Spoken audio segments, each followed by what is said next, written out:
akan menunjukkan beberapa pemanfaatan air limbah domestik yang digunakan oleh warga kampung RW 3 Podorejo ini. Kebetulan di kampung kami yang ditulis sebagai kampung proklim, di sini kami warga kampung selalu memakai air bersih yang berasal dari Pamsinmas dan air sumber yaitu atau sendang yang digunakan sehari-hari. Alhamdulillah di sini kami tidak kesulitan mendapatkan air bersih untuk kebutuhan sehari-hari. Pada musim kemarau, kami berhemat air untuk tidak dibuang sia-sia. Dalam pemakaian air di rumah tangga, hasil akhir dari cucian kami gunakan untuk menyiram halaman yang berdebu. Pada musim hujan, alhamdulillah kami juga menggunakan air hujan itu sendiri untuk keperluan tandon. Dan untuk limbah masakan, beberapa warga memanfaatkannya untuk menyiram tanaman sekitar atau kebun sekitar rumah, atau bahkan ada yang dibuat masker wajah. Untuk limbah dari sumber atau sendang, manfaatnya adalah untuk mengairi sawah di sekitar sendang tersebut. Dan di kampung kami, alhamdulillah sudah ada IPAL atau sanitasi yang digunakan warga. Untuk itu harapan kami untuk kedepannya, kami bisa memanfaatkan tanah lingkungan sekitar kami untuk meningkatkan perekonomian warga agar tidak tertinggal di era globalisasi ini. Pemanfaatnya untuk menanami tanaman-tanaman seperti sayuran dan toga, ya, seperti itu. Ibu Asmana, sejak kapan mulai memanfaatkan sisa sayuran dan cucian beras ini untuk tanaman-tanaman? Ya, sebetulnya saya memanfaatkan air limbah dari cucian beras ataupun sisa sayuran itu sudah lama, Bu.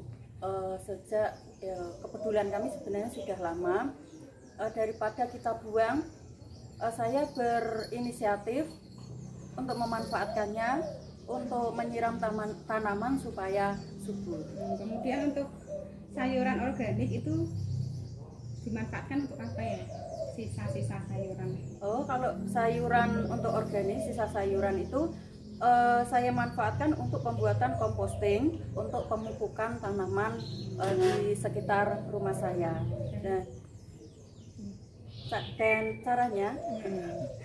Dan caranya sendiri, sisa sayuran kita potong kecil-kecil, kemudian kita masukkan ke keranjang takakura dan kita biarkan sampai 3 bulan sampai sayuran itu mengurai menjadi kompos, dan kemudian bisa kita manfaatkan untuk pemupukan tanaman-tanaman tersebut.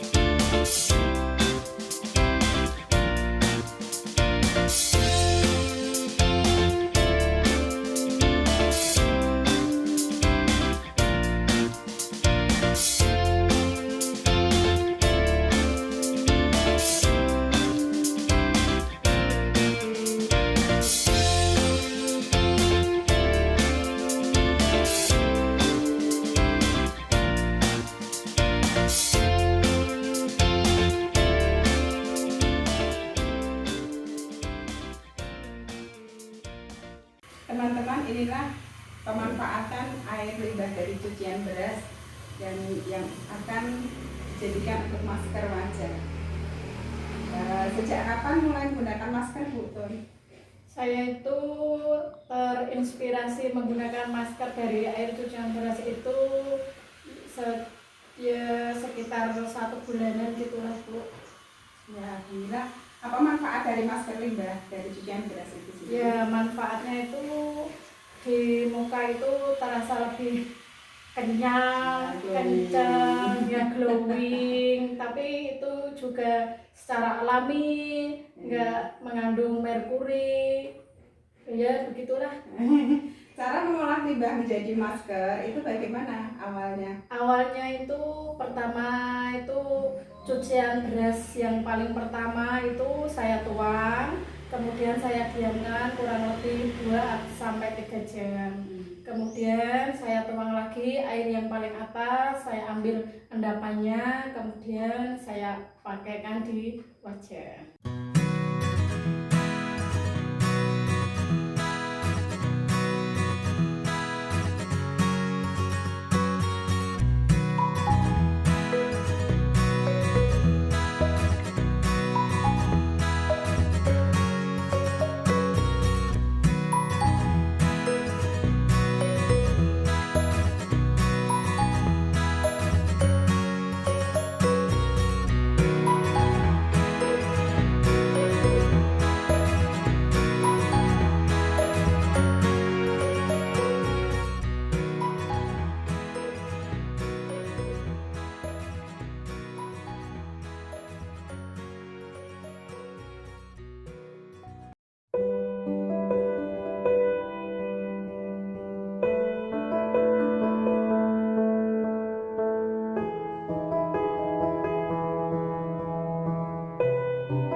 IPAL di RW 3 didirikan sejak tahun 2013.